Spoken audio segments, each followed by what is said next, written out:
This is a story of silence, suspicion, and the high price of being untraceable in a world where danger sometimes wears a uniform and holds the keys to your room. The phone rang twice before Grace Ease picked up, her voice heavy with the exhaustion that comes from preparing for a funeral. "Jacob? How was the journey?" "Longer than expected," Pastor Jacob Ease replied, his voice crackling through the poor network connection. "The roads were terrible, and with all the checkpoints. Grace, I'm too tired to drive back tonight. The funeral is first thing tomorrow morning." Grace Ease had been married to Jacob for 15 years. She knew her husband's voice better than anyone, every inflection, every pause. Tonight something felt different. He sounded cautious. "Where are you staying?" she asked, moving to her bedside drawer to find a pen. "A place called Sunshine Hotel. It's not fancy, but it's clean." "Room 8. I'll be home by evening tomorrow, God willing." "Sunshine Hotel, room 8, Grace repeated, writing it down carefully. "Jacob, be careful. You know how Lagos can be." "I will. Kiss the children for me. I love you." Those would be the last words Grace would ever hear from her husband. Family by subscribing to this channel so we can share vital information like this. So the Sunshine Hotel stood on a busy street in Ikeja, Lagos. 3 stories of faded yellow paint and rusty air conditioning units. It wasn't the worst place Jacob had seen during his years of ministry travels, but it certainly wasn't the best. The lobby smelled of stale cigarettes and industrial disinfectant.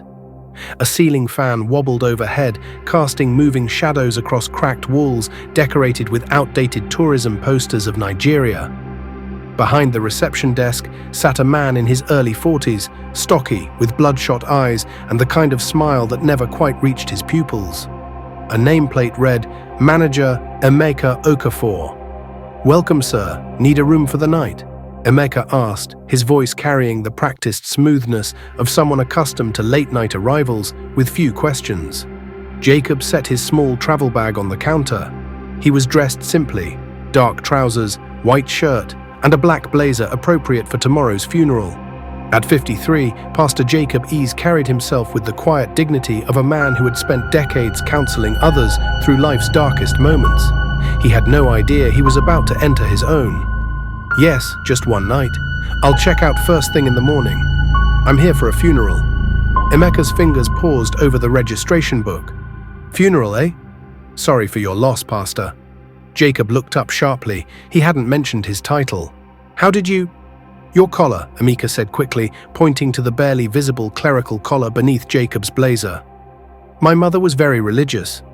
I know the signs." Jacob relaxed slightly. "Thank you. It's my cousin. Very sudden." As Jacob filled out the guest register, Emeka watched him carefully. The pastor's hands were soft, not the hands of someone who worked manual labor. His watch, while not expensive, was real gold. The wedding ring was thick, substantial. Most importantly, Jacob moved with the confidence of someone who expected to be treated with respect. Someone whose disappearance would be noticed. Someone whose death would be investigated. Emeka made a mental note. "Room 8, second floor. Breakfast is from 6 a.m., but—" Emeka shrugged. "Most guests prefer to eat elsewhere." Jacob took the key, an actual metal key attached to a heavy plastic tag. "Thank you. Is there somewhere I can charge my phone? The battery is almost dead." "There's a socket by the bed. The power is usually stable at night."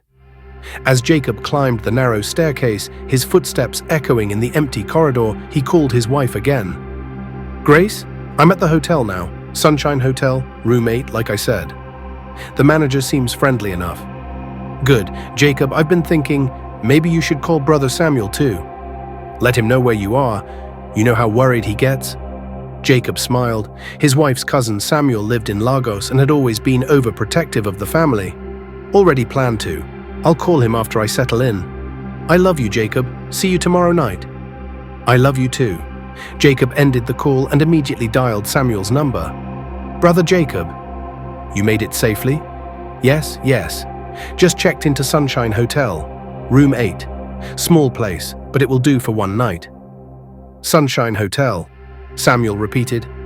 "I know that area. Not the safest part of Lagos, brother. Maybe I should come by, check on you."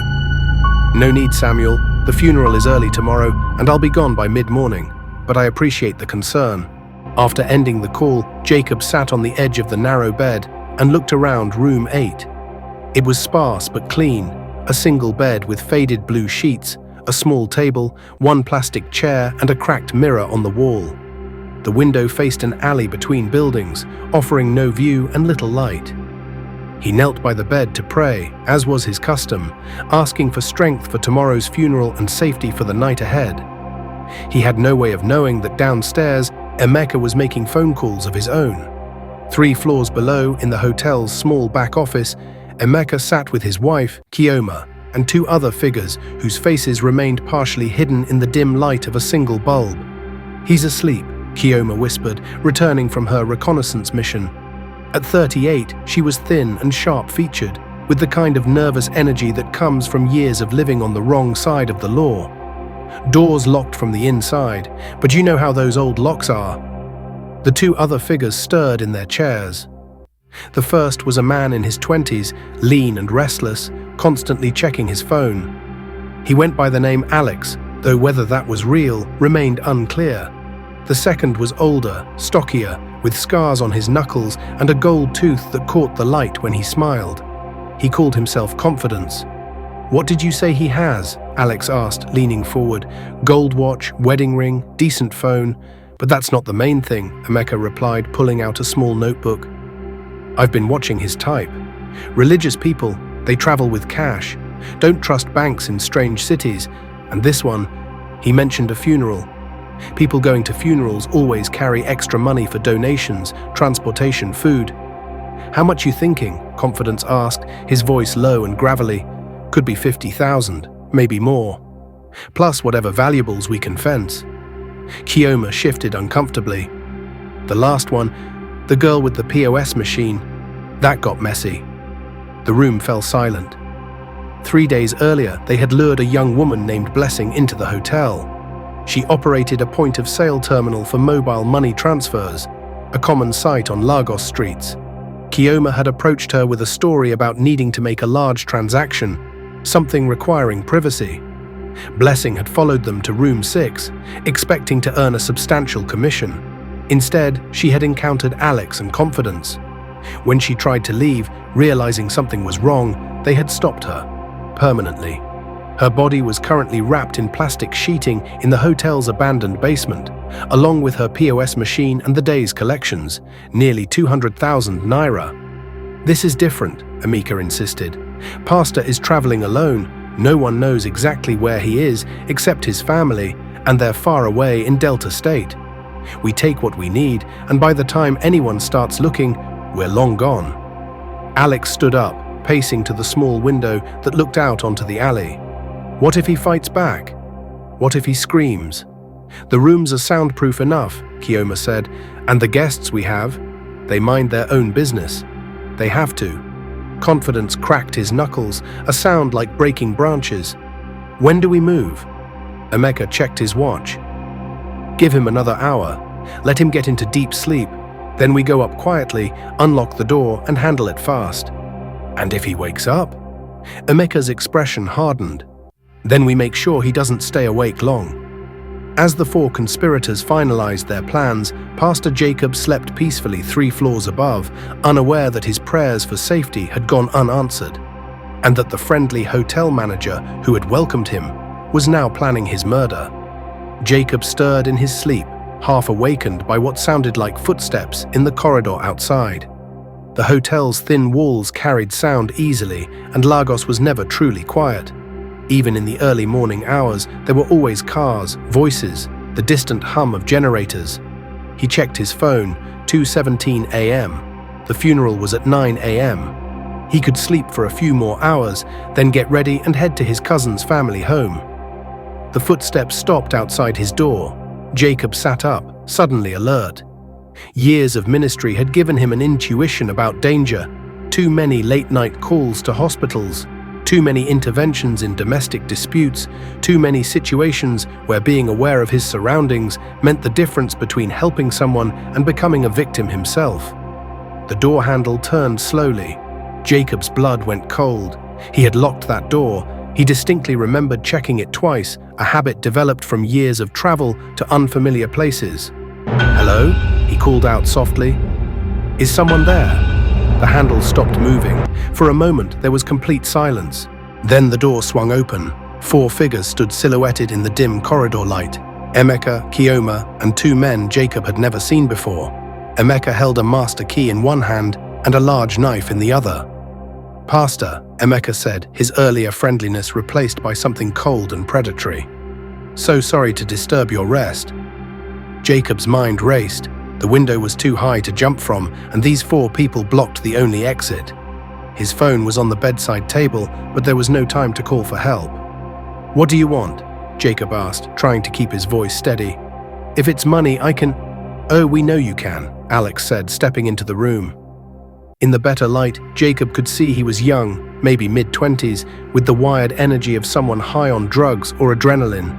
Religious people always have money, especially ones traveling to funerals. "I don't have much cash," Jacob said, slowly reaching toward his jacket where his wallet was hidden. "Maybe 3,000 naira. "You can have it all." Confidence laughed, a harsh sound that filled the small room. 3,000? Pastor, you insult us. Where's the real money? The church donations? The funeral contributions? "I'm not carrying church money," Jacob protested. "I'm just here for a family funeral. Check my wallet. That's everything I have." Kioma moved to the small table where Jacob's belongings were laid out. His Bible, reading glasses, phone charger, and a small leather portfolio. She opened the portfolio and found what they were really looking for.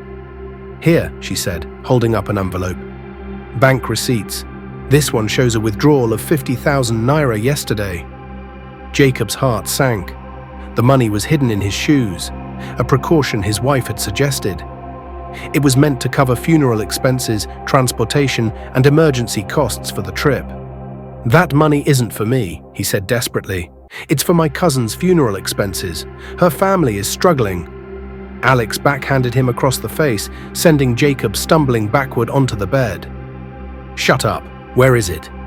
Jacob tasted blood. His lip was split and his cheek throbbed.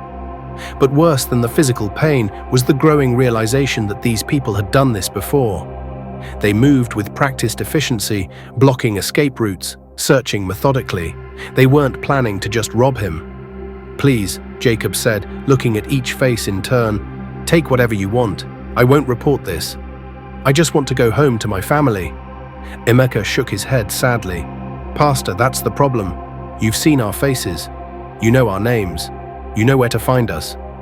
He gestured around the room. "This is our business. We can't have satisfied customers telling stories." The reality hit Jacob like a physical blow. These people had killed before.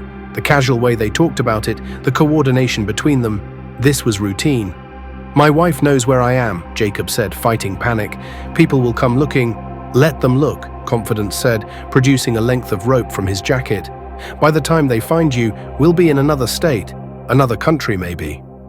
Jacob launched himself toward the door, but Alex was younger and faster. He tackled Jacob back onto the bed, and within seconds, all 4 attackers were on him. The pastor fought with everything he had: 15 years of marriage, 2 children who needed their father, a congregation that depended on his guidance. But he was outnumbered and outmatched. They bound his hands behind his back first, then his feet. When he tried to scream, Kioma stuffed a pillowcase into his mouth. "The money, Pastor," Emeka said, kneeling beside the bed where Jacob lay helpless. "Tell us where it is, and we'll make this quick." Jacob's eyes darted toward his shoes, and Alex followed his gaze. "Smart man," Alex said, dumping out the contents of both shoes. The 50,000 naira fell onto the floor in neat bundles. Money that was meant to help a grieving family lay their loved one to rest. But even with the money found, Jacob realized with growing horror that they weren't finished with him. "Please," he tried to say through the gag. "Please." Confidence picked up the knife Emeka had dropped. "Nothing personal, Pastor. Just business." Grace Easy stood in the kitchen of their home in Warri, Delta State, staring at her phone. She had called Jacob 4 times since 8 a.m. Each call went straight to voicemail. "The number you have dialed is not reachable at the moment." This wasn't like Jacob. He was punctual to a fault, especially for important family events. The funeral had started an hour ago, and according to Samuel, Jacob never showed up. "Mama, where is Daddy?" asked Faith, her 12-year-old daughter, looking up from her breakfast. "He's at the funeral, sweetheart. His phone battery might be dead." But Grace knew Jacob better than that. He always charged his phone overnight, always called before important events, always kept his word. She dialed Samuel's number. "Grace, any word from brother Jacob?" "Nothing. His phone is off." "Samuel, I'm getting worried." "Me too. Listen, I drove by that hotel this morning, Sunshine Hotel. Asked the desk clerk about Jacob. He said no one by that name checked in yesterday." Grace felt her stomach drop. "That's impossible. Jacob called me from there. He gave me the room number, room 8. I know what Jacob told you, but the manager insisted no Pastor Jacob Ease was registered, even showed me the guest book. Something is wrong, Samuel. Very wrong." "I agree. I'm calling the police, then heading back to that hotel. This time I'm bringing people with me." Grace sank into a kitchen chair, her hands shaking. 24 hours ago, she had kissed her husband goodbye, expecting him home by evening. Now she was contemplating the possibility that something terrible had happened. "Faith, praise," she called to her children. "Get dressed, we're going to Lagos." "But Mama, don't we have school?" "Not today, baby. Today we're going to find Daddy." Samuel returned to the hotel with 5 other men, relatives, church members, and 2 local vigilante group members who had experience dealing with missing persons cases. The kind of men who understood that sometimes official channels moved too slowly when lives were at stake. The lobby looked different in daylight. What had seemed merely worn the night before now appeared actively sinister. Stains on the carpet that could have been anything. Windows that were dirty enough to obscure the view from outside. The kind of place where screams might go unnoticed and questions were rarely asked. Emeka sat behind the same desk, but his demeanor had changed. Where he had been smooth and professional with Jacob, now he seemed nervous, agitated. "I told you this morning," he said before Samuel could speak. "No Pastor Jacob Ease checked in here. No one by that name or description." "But you see," said Brother Adamu, a tall man with scars on his arms from years of security work, "we have a problem with that story. Because Pastor Jacob's wife has phone records showing calls made from this location, time-stamped, geotagged." Emeka's eyes flickered. Maybe he called from outside. Maybe he was passing by. "And we know he mentioned room 8 specifically," Samuel interrupted. "So either you're lying or someone else who works here is lying. Either way, we're not leaving until we get answers." The vigilante group members spread out through the lobby, one near the staircase, one by the back exit, others positioned to watch the desk. They had dealt with hotel owners who specialized in making travelers disappear. They knew the patterns, the excuses, the deflections. "Look," Emeka said, standing up slowly. "Maybe there was some confusion. Let me check with my wife. She sometimes handles night registrations." "Good idea," Samuel said. "Let's all go talk to your wife." As they moved toward the back office, one of the vigilante members, a sharp-eyed man named Okoro, noticed something. "That staircase," he said quietly to Samuel. "Look at the banister." Samuel looked. There, on the wooden railing, was what appeared to be a small streak of blood. Fresh enough to still be red, but old enough to have darkened at the edges. "Room 8, Samuel said to Emeka. "Show us room 8, right now." "The room is occupied. Then we'll apologize to the guest," Brother Adamu said, his hand moving to the machete he wore openly on his belt. "But we're seeing that room. Today." The group marched up the narrow staircase, their footsteps echoing ominously. With each step, Samuel's dread grew. The blood on the banister, Emeka's obvious nervousness, the way the hotel staff seemed to have vanished entirely. No housekeepers, no other employees visible anywhere. When they reached the second floor, the corridor was eerily quiet. 6 rooms, 3 on each side, with peeling paint and doors that looked like they hadn't been opened in months. Except for room 8. Room 8 had a heavy padlock on the outside. "Why," Samuel asked slowly, "would a guest room be locked from the outside?" Emeka backed against the wall, his face pale. That room has plumbing problems. We're keeping it closed for repairs. Okoro examined the padlock. It was new, brass still shiny, no rust or wear. The kind of lock you put on something you never wanted opened again. "Break it," Samuel said. Brother Adamu swung his machete once, and the padlock fell to the floor with a metallic clang that echoed through the building like a gunshot. Samuel pushed the door open. The smell hit them first. The metallic scent of blood mixed with something else, something that spoke of violence and death, and time passing too slowly. Then they saw him. Pastor Jacob Ease lay motionless on the narrow bed, his body positioned in a way that no living person could maintain. His hands were bound behind his back with rope, his feet tied together. A pillowcase had been stuffed into his mouth and secured with tape, but it was the wounds that told the story of his final hours. Multiple stab wounds to the chest and abdomen, defensive cuts on his arms and hands where he had tried to protect himself, bruises on his face and head from repeated blows.